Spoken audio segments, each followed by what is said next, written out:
अब हम muscle fibre का जितने भी जो स्ट्रक्चर्स हैं वो पढ़ चुके हैं। हमने थिक और थिन मायोफिलामेंट्स का भी पढ़ लिया है, और हम पिछले सेक्शन में भी बात कर रहे थे कि मसल में जो कॉन्ट्रैक्शन हो रही होती है वो इन थिक और थिन मायोफिलामेंट्स की आपस में इंटरेक्शन की वजह से हो रही होती है। अब वो कॉन्ट्रैक्शन होती कैसे है वो अब हम इस सेक्शन में हम डिस्कस करेंगे, और वो एक ख़ास मॉडल के थ्रू हो रही होती है, और उस मॉडल को हम कहते हैं sliding filament model. So let's begin with the muscle contraction और स्लाइडिंग फिलामेंट मॉडल। अब जो स्लाइडिंग फिलामेंट थ्योरी है कॉन्ट्रैक्शन की, वो ये कहती है कि during contractions the thin myofilaments slide past the thick ones so that they overlap to a greater degree. अब एक रिलैक्स स्टेट में जब हम पिछले सेक्शन में देख रहे थे तो थिक और थिन मायोफिलामेंट्स जो हैं एक ख़ास रीजन पे ओवरलैप कर रहे होते हैं, लेकिन देयर आर रीजन्स जहाँ पे थिन मायोफिलामेंट्स कम्प्लीटली ओवरलैप नहीं करते थिक को। लेकिन जब कॉन्ट्रैक्शन होती है तो वो ओवरलैपिंग जो है वो बढ़ जाती है, और जो मसल है वो ओवरऑल फाइबर जो है वो अपनी जो दरमियान वाली रीजन है हमारे जो ए बैंड्स हैं उसमें थिक हो जाता है। अब अगर हम इस डायग्राम पे गौर करें तो वी हैव मिडल में हमारे पास एम डिस्क है, यानी हमारा ए बैंड है, और उसके दोनों साइड पे हमारे पास आई बैंड्स एग्जिस्ट कर रहे हैं। अब ए बैंड जो है उसके अंदर हमारे थिक मायोफिलामेंट्स हैं, और जो साइड्स हैं वहाँ पे हमारे थिन मायोफिलामेंट्स हैं। अब थिक मायोफिलामेंट्स जो हैं वो मायोसिन फिलामेंट हैं, हम इनको मायोसिन कह के बुलाएंगे, और जो थिन है वो एक्टिन है। अब दरमियान में जब हम रिलैक्स स्टेट की बात करते हैं और थिक और थिन मायोफिलामेंट्स जो हैं वो ए बैंड के बिल्कुल एंड्स पे जो हैं वो ओवरलैप करें। जैसे कि आप देख सकते हैं इस डायग्राम में मैं जो बात कह रही हूँ कि ये वाला जो रीजन है यहाँ से लेके यहाँ तक जो ओवरलैपिंग हो रही है वो सिर्फ इस रीजन में हो रही है, या फिर अगर हम दूसरी साइड पे भी चले जाएं तो इस रीजन में हो रही है। दरमियान का जो सारा रीजन है उसमें सिर्फ और सिर्फ थिक मायोफिलामेंट्स हैं। जबकि जब हम कॉन्ट्रैक्शन होती है और स्टिमुलेटेड स्टेट आ जाती है तो उसमें ये होता है कि जो मायोसिन हेड्स हैं थिक मायोफिलामेंट्स में ये अटैच हो जाते हैं एक्टिन फिलामेंट्स पे थ्रू मायोसिन बाइंडिंग साइट्स, और उसकी बाइंडिंग की वजह से जो स्लाइडिंग है वो शुरू होती है, और एक ख़ास किस्म के स्ट्रक्चर्स बन जाते हैं जिनको हम कहते हैं क्रॉस ब्रिजेस। अब यहाँ पे बेसिकली पार्शली कॉन्ट्रैक्टेड है हमारा जो मसल है, अभी कंप्लीट नहीं हुआ, इस टाइम पे अभी स्लाइडिंग हो रही होती है। यहाँ पे देख लें और आप इधर देख लें।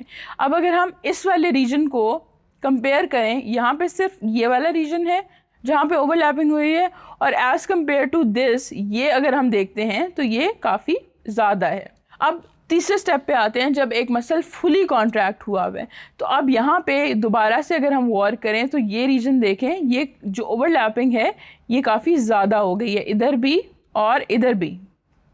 ये एज जोन जो है इसमें आप देखें और प्रोमिनेंट हो गया है, थोड़ा जो है कम हो गया है। हमें एम लाइन पे या एम डिस्क पे कोई ख़ास फ़र्क नहीं पड़ा, लेकिन ये वाला रीजन, ये जो ओवरलैपिंग है यहाँ पे ये बहुत ज़्यादा है।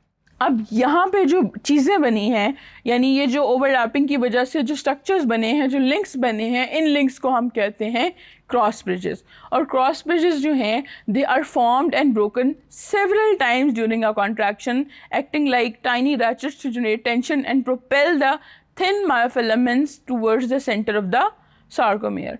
कि वो एक जो है वो एक मोमेंटम क्रिएट कर देते हैं वो क्रॉस ब्रिजेस, कि उन्होंने क्या करना है कि टेंशन प्रोवाइड करनी है, और उन्होंने थिन मायोफिलामेंट्स को जो है वो towards the centre of the sarcomere उन्होंने पुश करना होता है उसको। अब क्रॉस ब्रिजेस जो हैं थ्रू आउट बन रहे होते हैं जैसे जैसे कॉन्ट्रैक्शन हो रही होती है। तो बेसिकली उसमें हो क्या रहा होता है, जो इवेंट्स हैं वो क्या हैं। सबसे पहला इवेंट है कि मसल सेल शॉर्ट हो जाता है, शॉर्ट होता है, थिक होता है। दूसरी बात कि आई बैंड जो हैं वो शॉर्टन हो जाते हैं, या क्योंकि वो ओवरलैप कर रहे हैं, वो जितने भी फिलामेंट्स थे वो दरमियान की तरफ चले गए हैं, तो आई बैंड्स का जो रीजन है वो छोटा हो गया। फिर distance between successive G disc is reduced. दो जी डिस्क यानी आई बैंड्स का जो सेंटर होता है उसको हम जी डिस्क कहते हैं, तो दो जी डिस्क के दरमियान का जो डिस्टेंस है वो कम हो जाता है। जो एच जोन है वो डिसअपेयर हो जाता है हमारे पास, और ए बैंड जो हैं they move closer but they do not change in length.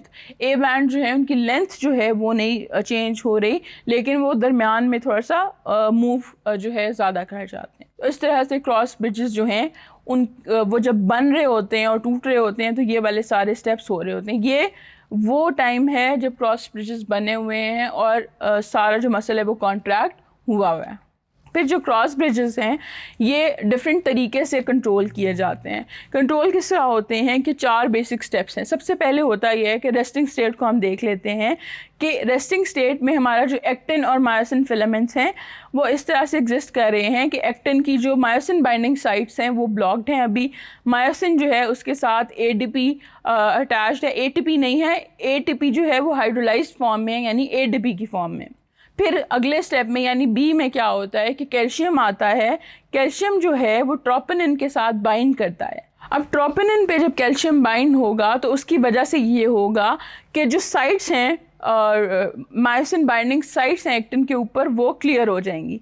जब वो क्लियर हो जाएंगी तो उस टाइम पे मायोसिन का जो हेड है वो एक्टिन के बीट के साथ अटैच हो जाएगा। अब सेकंड स्टेप में आप देख सकते हैं कि जो मायोसिन फिलामेंट है जो ब्लैक ग्रे सा शेड है वो अटैच हो गया एक्टिन के साथ। फिर थर्ड स्टेप में ये होता है कि पावर स्ट्रोक होती है। पावर स्ट्रोक का मतलब ये है कि एक स्लाइडिंग मूवमेंट हुई है कि एक्टिन का एक बीट के साथ जो अटैच हुआ था हमारा मायोसिन वो वहाँ से हट के आगे चला गया है। हटा कैसे है कि एडीपी उस टाइम पे डिसोसिएट हो गई है। डिसोसिएशन की वजह से मायोसिन की जो पोजीशन है हेड की वो चेंज हुई है और उसने वो जो एक्टिन का बीट था इनिशियल वो छोड़ दिया और वो आगे की तरफ जा रहा है। अब यहाँ पे कोई लिंक नहीं है, डिसोसिएशन कंप्लीट है।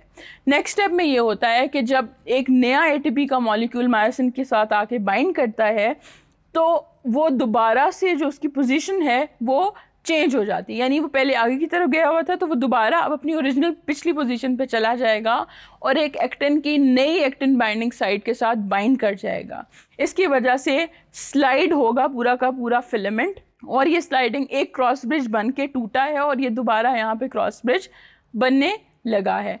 ये जब मूवमेंट होगी तो इसके बाद दोबारा जो है पूरा का पूरा जो साइकिल है वो रिपीट होगा और इसी तरह से जो मायोसिन फिलामेंट्स हैं वो एक्टिन के साथ बनाते रहेंगे, ब्रिजेस तोड़ते रहेंगे और उसकी वजह से स्लाइडिंग होती रहेगी। और ये सारे जो क्रॉस ब्रिजेस हैं ये इसी तरह कैल्शियम और एटीपी के मॉलिक्यूल्स की वजह से कंट्रोल हो रहे होते हैं कि उनकी बाइंडिंग की वजह से ये इनिशिएट होता है और उनकी डिसोसिएशन की वजह से स्लाइडिंग होती है।